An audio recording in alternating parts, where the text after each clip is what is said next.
Allá por la segunda mitad de los tan traídos y llevados años 60 conocimos a un joven bigotudo, que vestía camisa color rosa y se paseaba por la Gran Vía madrileña con su llamativa presencia. En aquellos años, aunque transitaran turistas con estrafalaria indumentaria, no resultaba corriente un tipo así. Era el bilbaíno José María Íñigo Gómez, que llegaba desde Londres, en la época que estaba de moda lucir modos y modas de la capital británica salidas de Carnaby Street, inspirado todo ello en los Beatles, la psicodelia y toda la parafernalia que habían abrazado los jóvenes más progres. Íñigo frecuentaba una cafetería madrileña de la calle de la Salud, donde nos reuníamos periodistas, cantantes, presentadores de radio y televisión.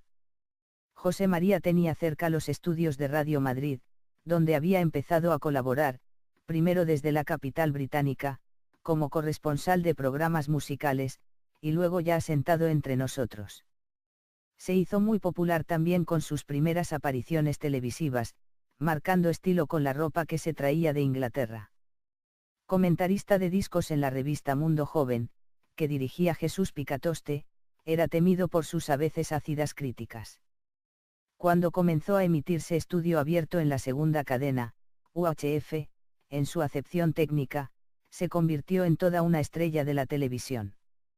Y hasta intervino en algunas películas, en su papel de gurú musical de las últimas tendencias surgidas en el mercado anglosajón. Sin embargo, aquel José María Íñigo que desataba comentarios controvertidos era en el fondo una persona tímida, introvertido, de no fácil trato. Antes de esto, en esos años en los que sus vocaciones eran muchas y variadas, José María fue torero en Vista Alegre en los años 60. Sí, se puso el traje de luces. Gracias a esta profesión obtuvo el premio La Oreja de Oro cuando tuvo que matar a un becerro. O lo mataba yo o me mataba a mí, recordaba entre risas en Volver con. Por si esto no fuera lo suficientemente llamativo, probó suerte como domador de circo junto a Ángel Cristo. Fui domador de elefantes y fuimos por todas las ferias de España, explicó en alguna ocasión. De familia modesta, y sin saber el modo de ayudar a los suyos, dio en aprenderse un tratado de lengua inglesa. Con tan pobre bagaje cultural, lleno de audacia, y a la edad de 12 años decidió convertirse en guía turístico y de manera autodidacta se mezclaba entre los guiris que visitaban Bilbao mostrándoles los lugares más emblemáticos del bocho con su rudimentario vocabulario.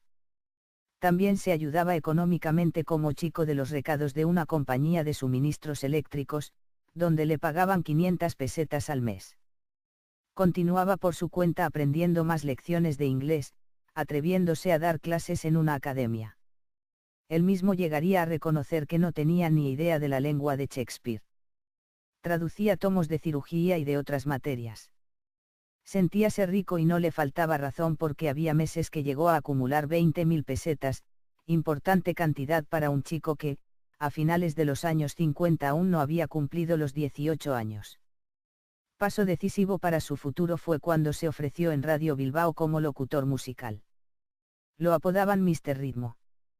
Desde allí saltó a la BBC de Londres, siempre con su audacia por bandera. Era 1965 y desde los estudios de aquel inmenso centro de radiodifusión consiguió que la cadena SER emitiera sus crónicas sobre la actualidad musical del momento. Tampoco tenía mucha idea de las nuevas corrientes del pop, pero se leía de cabo a rabo Melody Maker y New Musical Express, dando el pego a los oyentes españoles. En esa época es cuando se dejó crecer un bigote con el que se hizo poco a poco muy conocido. Lo suyo ya tenía nombre, era disc jockey, término que nada tenía que ver con un jinete del hipódromo, pero que en el argot juvenil se entendía como programador de discos. Fue en 1966 cuando regresó a España y comenzó en Radio Madrid colaborando en El Musiquero y luego El Gran Musical, donde relevó al creador de este programa, Tomás Martín Blanco. Entonces comenzó su imparable ascenso.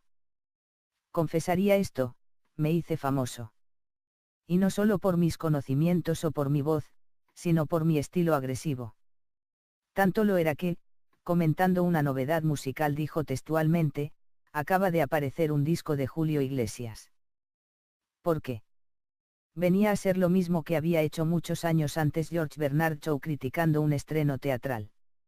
Viajaba mucho, siempre cargado con cámaras fotográficas, sin importarle comer, por ejemplo, carne de serpiente. O durmiendo toda una noche en un rincón de la Gran Pirámide de Keops. Y al volver a Madrid fue entrevistando en estudio abierto a toda clase de personajes, como el premio Nobel Solzhenitsyn y el avispado Uri Geller, cuyo número de doblar una cucharilla y unas llaves asombró a varios millones de telespectadores. Se conocía poco o casi nada de la vida personal de José María Íñigo. Ni en las entrevistas que le hacían para las revistas de actualidad el interesado dejaba constancia de sus intimidades.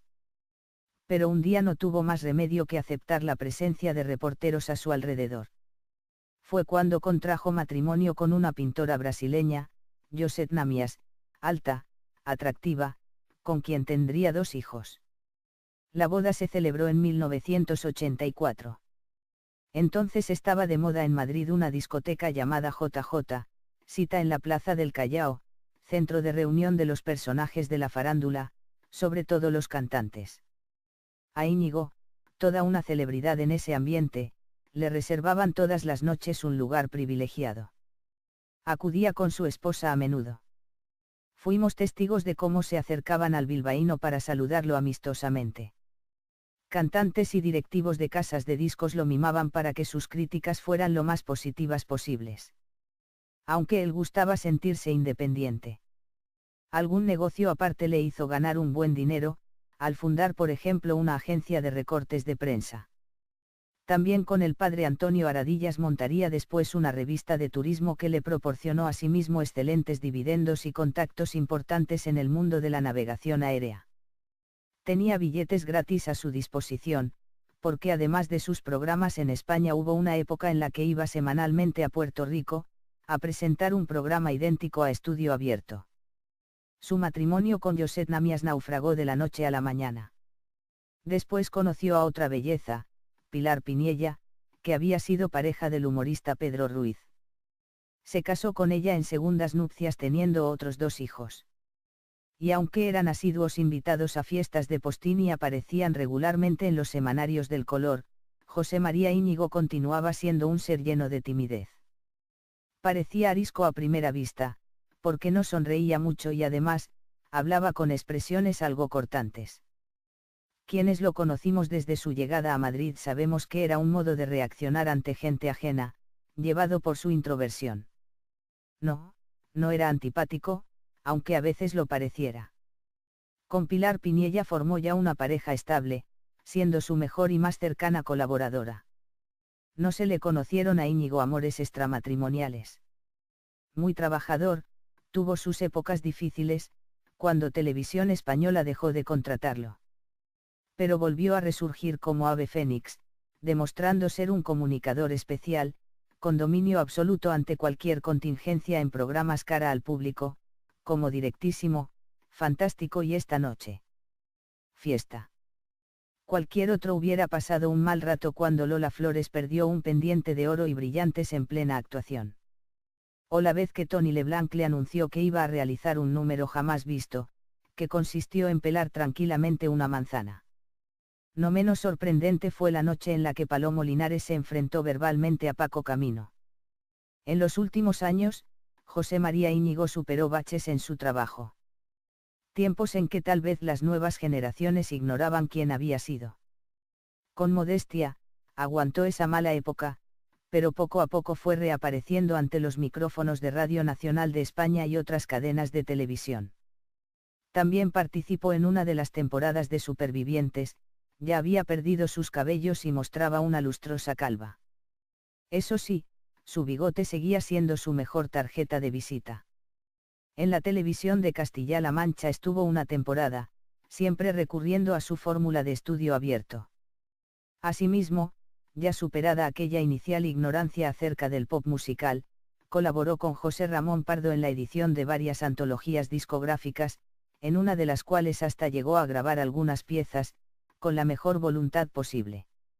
Resulta penoso que se haya ido justo en vísperas de celebrarse el Festival de Eurovisión, en el que él venía siendo el presentador en off para los telespectadores españoles en los últimos años, sustituyendo a José Luis Uribarri.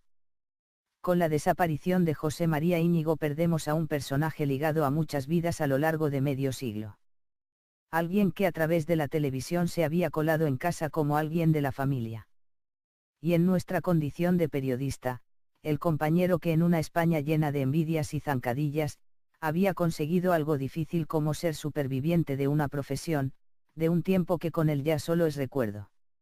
José María Íñigo, que desataba comentarios controvertidos, era en el fondo una persona tímida, introvertido, de no fácil trato. Antes de esto, en esos años en los que sus vocaciones eran muchas y variadas, José María fue torero en Vista Alegre en los años 60. Sí, se puso el traje de luces. Gracias a esta profesión obtuvo el premio La Oreja de Oro cuando tuvo que matar a un becerro. O lo mataba yo o me mataba a mí, recordaba entre risas en Volver con. Por si esto no fuera lo suficientemente llamativo, probó suerte como domador de circo junto a Ángel Cristo. Fui domador de elefantes y fuimos por todas las ferias de España, explicó en alguna ocasión.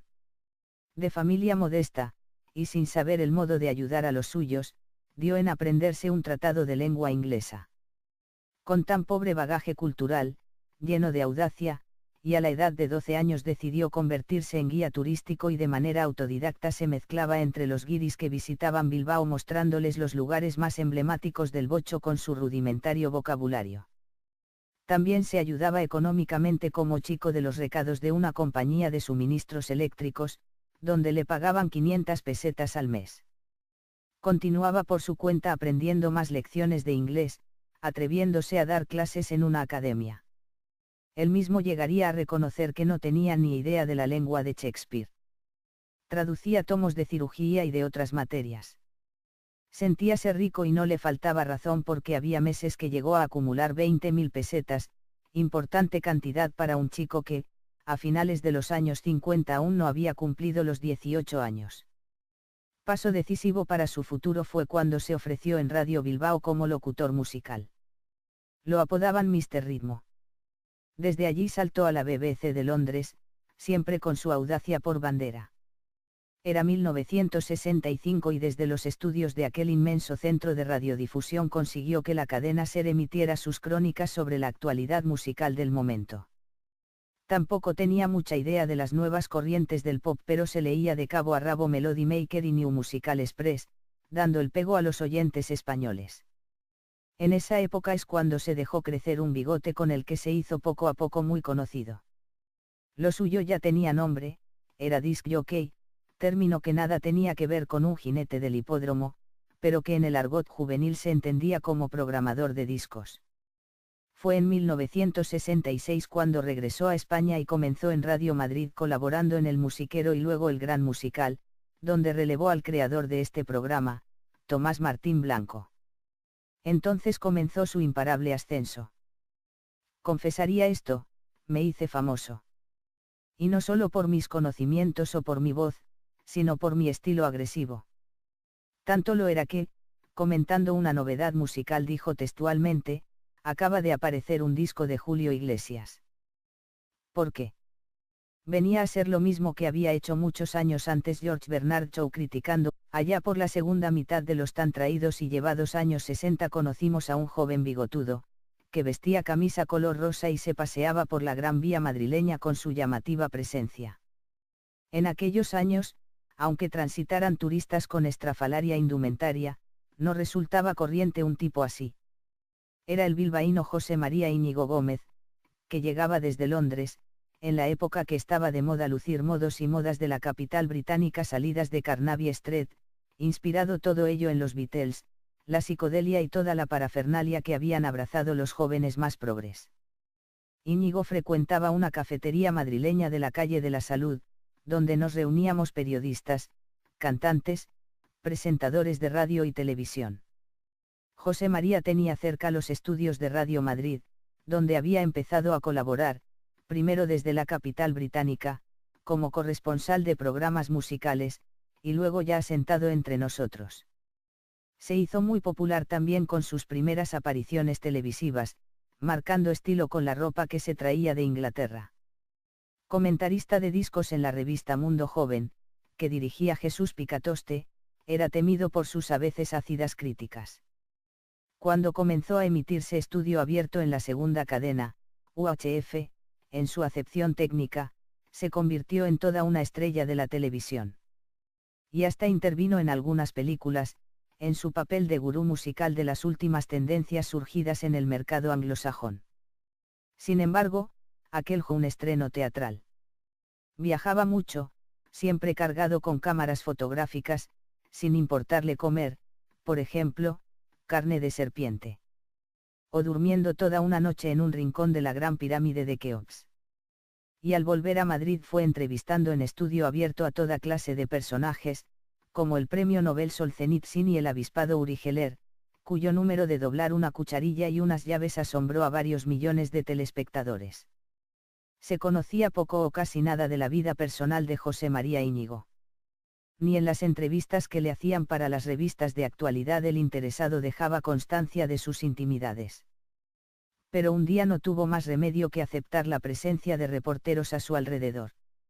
Fue cuando contrajo matrimonio con una pintora brasileña, Josette Namias, alta, atractiva, con quien tendría 2 hijos.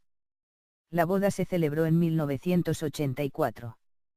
Entonces estaba de moda en Madrid una discoteca llamada JJ, sita en la Plaza del Callao, centro de reunión de los personajes de la farándula, sobre todo los cantantes.